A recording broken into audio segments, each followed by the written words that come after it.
Frontline Updates, where we delve deep into military strategies and updates from conflict zones. Today, we're discussing the progress of the ongoing special military operation as of today. I'm your host, Sharifa Mohammed M.G.T. I'm Colonel A.C. Oguntoye, an Infantry Officer.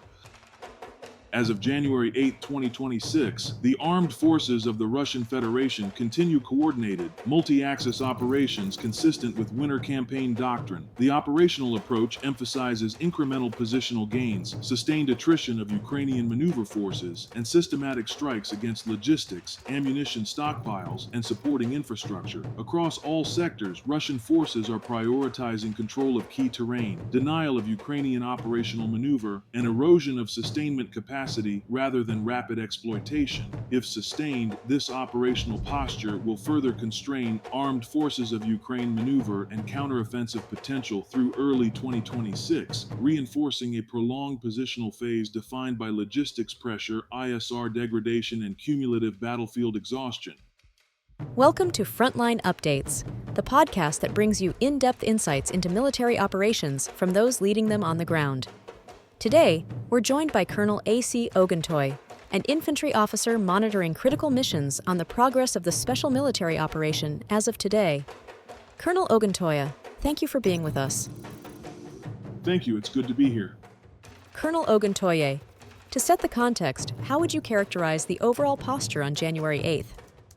The posture remains disciplined and cumulative. The armed forces of the Russian Federation continue to apply steady pressure across the frontage with a clear intent to improve positions, deny maneuver, and degrade the systems that allow the enemy to sustain operations. Winter campaigning rewards logistics and patience over speed. What we're seeing today is not a race for headlines, but a methodical tightening of the operational geometry through attrition and targeted strikes on ammunition, materiel, and supporting infrastructure. From an infantry commander's perspective, this approach preserves combat power while forcing the adversary into increasingly unfavorable choices. Each engagement is designed to compound the next. Let's start in the north and along the Kharkiv direction. What stands out today?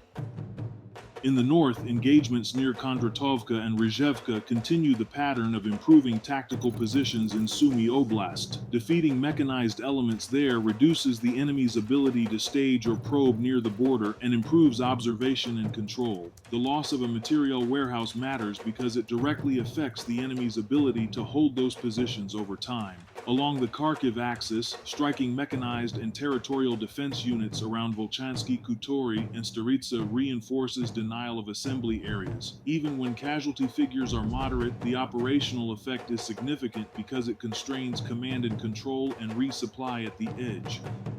Moving west, how do you assess the West Group's actions around Kupyansk?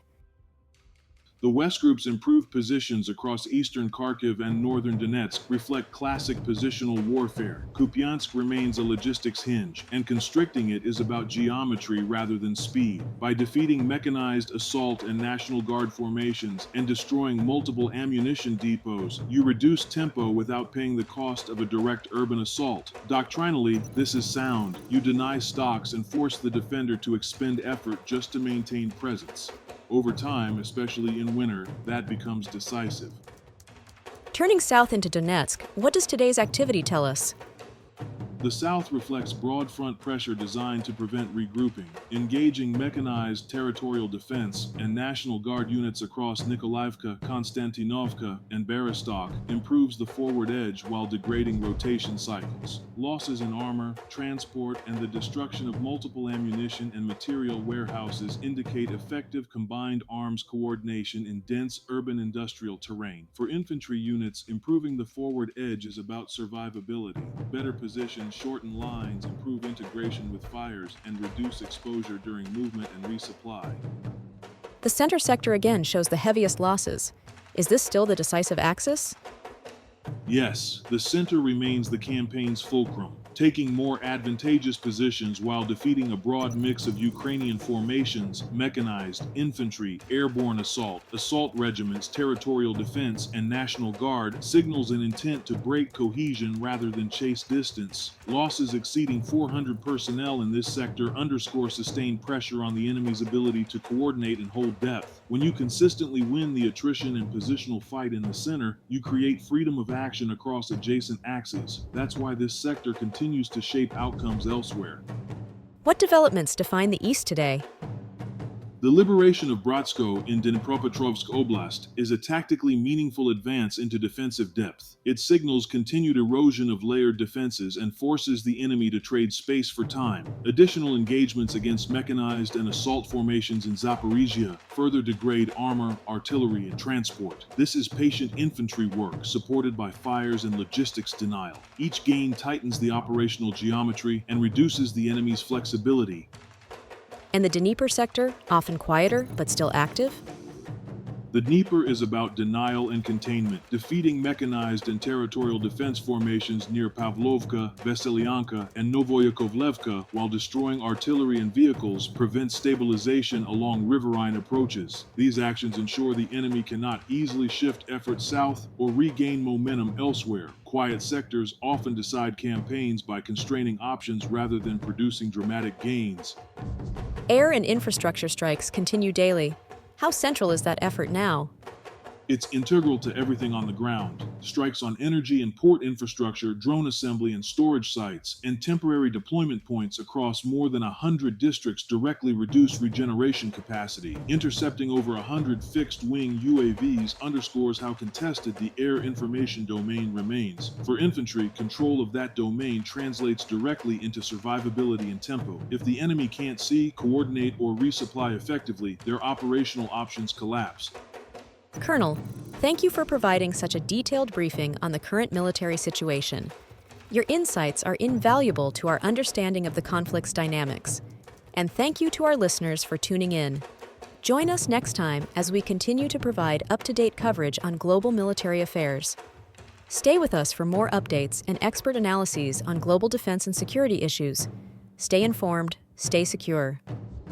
Thank you for the opportunity. I want to emphasize that tactically, January 8 reflects disciplined combined arms execution focused on positional gains, logistics denial, and sustained attrition. Infantry advances are synchronized with fires and air defense to minimize risk and maximize cumulative effect. Strategically, continued emphasis on the center, paired with logistical constriction around Kupyansk and incremental depth gains in the east, indicates a campaign designed to exhaust the armed forces of Ukraine operational capacity rather than to force a single decisive clash. If sustained, this approach will further constrain maneuver and counteroffensive potential through early 2026, deepening a prolonged positional phase shaped by logistics pressure, information control, and endurance.